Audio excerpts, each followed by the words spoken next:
Hello, welcome to another Patreon video. I know in my last video I said next week we'll do the rest of Mark 8 and 9. Well, it's been a month. I've been kind of busy with school-related stuff, so I'm a little delinquent, I guess. Anyway, today I want to go through the kind of the climactic part of Mark that, if you've been watching these videos and following along, I made the argument that starting with the Beelzebub controversy in chapter 3 and all the way up to the end of chapter 9, there is a huge narrative structure that kind of ties all those individual stories together into one large overarching narrative. And we're kind of getting into the conclusion of that. I'm not going to go through the whole thing again, because if you've been watching this, you probably saw the other videos and you probably know how it goes. But basically, what begins with the Beelzebub controversy is Jesus' question as to who is he working for? Which kingdom are you working for? Are you working for the kingdom of God, or are you working for Beelzebub's kingdom? And he goes in the process of, from that point in the Beelzebub controversy all the way up to where we're going to be today, he sets about teaching and demonstrating, A, that he's working for the kingdom of God, that he's bringing about the kingdom of God, and B, part of that kingdom of God agenda is, in fact, taking the gospel to the Gentiles just like to the Jews. And to do that, throughout this whole larger section, there are subtle Jonah themes throughout Mark. You have chapter 4, 35 to 41, the storm at sea where Jesus is asleep in the boat. It's just like the Jonah story. The big difference is that Jesus is not thrown overboard because he's not a rebellious prophet like Jonah, who doesn't want God to forgive Gentiles. Jesus actually is doing things that God himself can do. So there's that. And then right after that, he goes to Gentile territory. Most of chapters 5 and 6 is a number of stories where he takes the kingdom of God to the Jews. It's during that time that he has the feeding of the 5,000 in Jewish territory. Then right after that, near the end of chapter 6, he walks on the water and he intends to pass the disciples by. And that phrase, if you remember from long ago, the phrase "to pass by" means to reveal his glory. So he was intending to reveal his glory to his disciples, but because they freaked out, he just got in the boat with them and he didn't do it. And it's important to realize that in the Old Testament, 2 times God passed by somebody was with Moses on Mount Sinai and with Elijah on Mount Sinai. And those stories, the Moses and Elijah story, ironically, when you look at the story of Jonah, there are ties to those things. In all 3 stories, the Jonah story, the Moses on Mount Sinai story, and the Elijah on Mount Sinai story, all 3 of those stories involve anticipated judgment of an idolatrous people, a period of 40 days of fasting, and at the end, God bestowing grace on the people who probably deserve to get judged, but, don't. And so, in the Jonah story, the irony is Jonah is upset that God is showing his grace, the Hebrew word hesed, his covenant love, toward these Ninevites who repented. He didn't want that, but he totally is okay with God bestowing his hesed on the Jews after the golden calf incident. So there's a little bit of hypocrisy there in the Jonah story. But what you see is in the Jonah story, the Moses, and the Elijah story all have kind of a common theme in the Old Testament, and they're all being brought together in this section of Mark when Jesus is explaining what the kingdom of God is. So there's the whole section of where he brings the kingdom to the Jews, and then all of chapter 7 and into chapter 8, he takes the kingdom to the Gentiles, and there's another feeding of the 4,000 in Gentile territory. So what is happening in what he did among the Jews, he's also going to do among the Gentiles.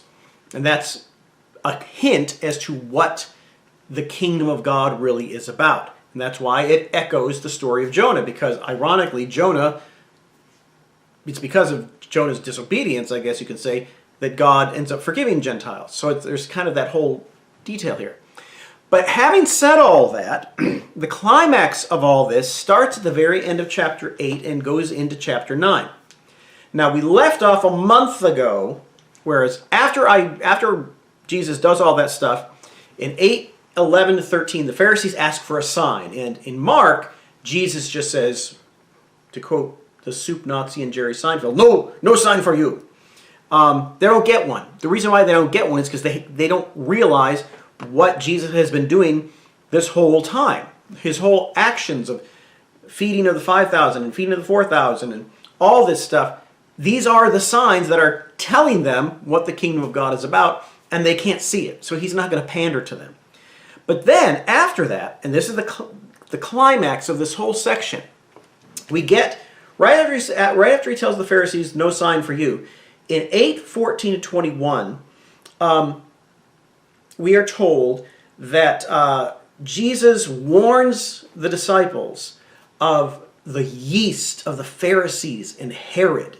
And they have no idea what he's talking about. They think, oh, we forgot to bring bread on the boat.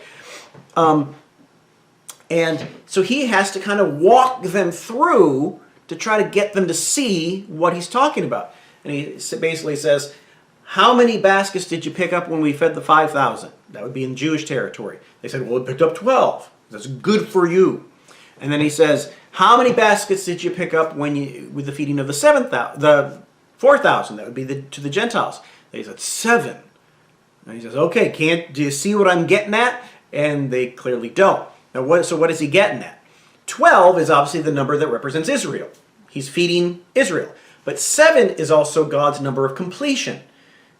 Bringing in the Gentiles as God is completing, the kingdom of God. And what you see all throughout the New Testament is basically the true people of God are the remnant of Israel plus the full number of Gentiles. And so that's the significance of the feeding of the 5,000 and the 4,000. That's what Jesus is getting at. He says that's what the kingdom of God is about. Don't listen to the yeast of the Pharisees and Herod. What does that mean? Basically, it means don't listen to the Pharisees' version of the kingdom of God, which is basically keep the Torah and keep the Gentiles out. Don't do that. And also don't submit to Herod's version of the kingdom of God, which we pretty much know what that is. He slaughters God's prophets and, feeds on God's flock, so to speak. So Jesus is warning his disciples about those two versions of the kingdom of God. Instead, he's trying to get them to see what his version of the kingdom of God is by pointing them out what these feedings are all about. Right after that, in 8:22 to 26, they're in Bethsaida, and there's this really weird scene that isn't in the other Gospels, where he heals a blind man, but it takes him 2 tries to do it. It's just the twice-healed blind man. He takes him away, he heals him the first time, and he says, what do you see? And the formerly blind man says, well, I see people, but they're walking around like trees. Everything's kind of fuzzy. So Jesus heals him again, and then he can fully see. And you're like, what is that about? Well, that is really key, because that is going to be a clue and a kind of a mirror of the state of the disciples in the very next section. You have to see these two things together. And it also comes to play at near the end of Mark, which I won't steal my own thunder. I'll wait for that for later. But right after this scene where he heals the twice-healed blind man, it takes him 2 touches to get him to see clearly. He first sees, but then he sees clearly the second time. Right after that, at the very end of chapter 8, this is the famous confession of Peter. They're at Caesarea Philippi, and Jesus says to his disciples, who do people say that I am? They say Elijah, John the Baptist, yada, yada, yada. Then he says, who do you say that I am? And that is when Peter says, you are the Christ, or you are the Messiah. In a sense, he sees that Jesus is the Messiah, right? Good for you, Peter. Then, as soon as he says that, it's for the first time in the Gospel of Mark, Jesus basically says, yep, you're right, and we're going to go to Jerusalem, and I'm going to suffer and die. And at that point, Peter pulls Jesus aside and basically says, Jesus, no, you're the Messiah. Messiahs don't go to Jerusalem to suffer and die. Stop saying that. And then Jesus turns around and rebukes Peter. He even calls Peter Satan. And he basically says, he's not calling Peter the demon Satan. He's calling Peter the adversary because his mind is on the things below, not the things above. What is that? What does all this mean? What you see with Peter, he's as the figurehead for the disciples, he's like the twice-healed blind man.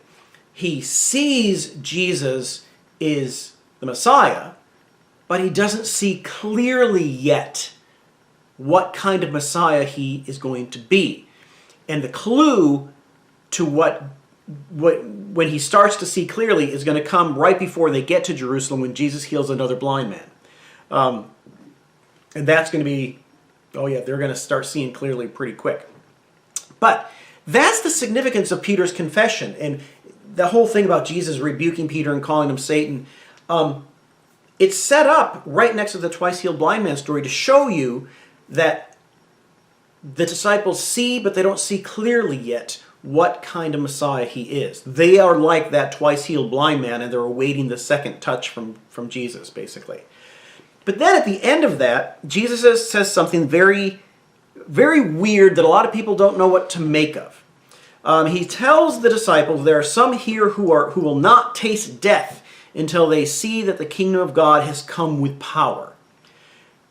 Now that potentially is quite a conundrum for believers, because most of the time when they read, oh, the kingdom of God coming to power, that means when the second coming, when Jesus comes again and everything is at the end. But then here, he says in roughly 33 AD, to his disciples standing there at 33 AD in Caesarea Philippi, there are some of you standing right here, right now, who aren't going to die until you see the kingdom of God having come with power. And most people don't know what to make of that, so they kind of skip over that and they just kind of move on. But that's really significant to understand the gospel. And the answer to that question, if some standing there will not taste death until they see the Son of God, the kingdom of God come with power, until they get a glimpse of it, so to speak, that throws up a question right there in the middle of Mark that Mark is going to answer in his own gospel. And a lot of times when you read stuff in the Gospels or in any of the larger narrative books, when there's something thrown up there that seems like, wait, what's makes you question things, chances are the author is putting it there for a reason. That they're going to answer that question later on in the Gospel. And that's exactly what Mark does in chapter 9. And when you look at how the narrative unfolds, just consider this. Right at the beginning, after the Beelzebub controversy, one of the first things Jesus does is have that Jonah scene on the sea where he calms the wind and the sea, and then he goes to Gentile territory. And the disciples are freaking out, who is this guy? Then, a little while later, he has another scene at sea where he's walking on the water and he tends to pass them by and reveal his glory. But they get freaked out, so he doesn't. And that passing by thing echoes Moses and Elijah's what happened to them back in the Old Testament. And then he goes to Gentile territory and he spreads the gospel to the Gentiles. Okay? And then you have the twice-healed blind man scene and Peter's confession, which he doesn't really get. He's like the twice-healed blind man. Okay? So then at the end of that scene, Jesus says, there's some here who won't taste death until they see the kingdom of God having come with power. When does that happen? The very next scene. We're told 8 days later, Jesus takes Peter, James, and John up a high mountain where he's transfigured before them, and lo and behold, whom do they see talking with him? Moses and Elijah, the two men to whom God had passed by in the Old Testament. revealed his glory. So what you see in the Transfiguration, this is what Jesus is now revealing his glory to these three disciples. And if you want to put it in an easier way, when he was walking on the water and he was intending to pass them by at that point but didn't, this is where he's passing by these three disciples and revealing his glory to them. And they are getting a glimpse of the kingdom of God. So some standing there won't taste death until they see the kingdom of God. Yeah, those some are Peter, James, and John 8 days later. And they see this, and so they get a glimpse of who he really is. Going back to the original Jonah scene where he calms the wind and the sea, and they say, who is this guy? Well, here's a clear answer who he is. He's being revealed. His glory is being revealed to them. After that, they come down the mountain, and that's when Jesus says for the second time in Mark, he mentions that he's going to die. He tells them, don't tell anybody about this until after I've raised from the dead. And clearly they don't quite get what that means yet, but there you have it. After that, they come down the mountain. He heals a boy with an unclean spirit. And once again, he tells his disciples about his future suffering and resurrection after 3 days. And what you notice in Mark is he only starts talking about his future suffering and resurrection after Peter's confession. Once they at least see that he is the Christ, that's when he says, good for you. Now I'm going to have to teach you exactly what kind of Christ I am, what kind of Messiah I am. And so watch how often he mentions that from this point on. But the key thing to realize, and I think it helps put into context Peter's confession and that whole rebuke of Peter, and Jesus saying that there are some who won't taste death until they see the kingdom of God, and it puts the Transfiguration into context in light of those earlier events that have Jonah echoes in Mark. And so in chapter 9, what you see in the Transfiguration in chapter 9, it's like the climactic event that began with the Beelzebub controversy. Who is Jesus? Who is he working for? What kind of kingdom is he working for? All along, he's giving clues. He's teaching them. And once they see he's the Messiah, then that's when he starts teaching them of the second thing, how he's going to suffer and die. But the big climactic answer to what the question started with the Beelzebub controversy, it's seen in the Transfiguration. All right. So from this point on, in Mark, really starting it's at the very end of chapter 9. From this point on, from 9:33 all the way to the end of chapter 10, there's going to be a whole section where he's now traveling to Jerusalem. And this is where the focus is going to be more and more on the Passion Week and his death and resurrection. And so next week, I'm going to make it a point to talk about the journey to Jerusalem and what happens in mostly chapter 10. And then after that, we get into Jerusalem, and from chapter 11 all the way to the end, that's the Passion Week, and we could probably get through that maybe within a week. We'll see. So anyway, I hope you enjoyed that. I think one of the biggest things with the Gospels, and indeed anything in the Bible, is a lot of people know individual stories, but they don't put those individual stories together in the larger context of that particular book. These biblical books are not thrown, this content is not thrown together willy-nilly. They're crafted with a certain narrative structure, and understanding that narrative structure is just as important and vital to understanding the message of that book than the individual scenes themselves. You have to see the individual scenes, but then see how they fit into the overarching structure, and that's really important. Okay, well, I hope you enjoy that, and I will make it a point to get through the rest of Mark before Christmas, because I've been kind of doing Mark all fall. So, all right, thank you again. Hopefully you enjoy this, and you'll watch it and watch the other ones. All right, bye.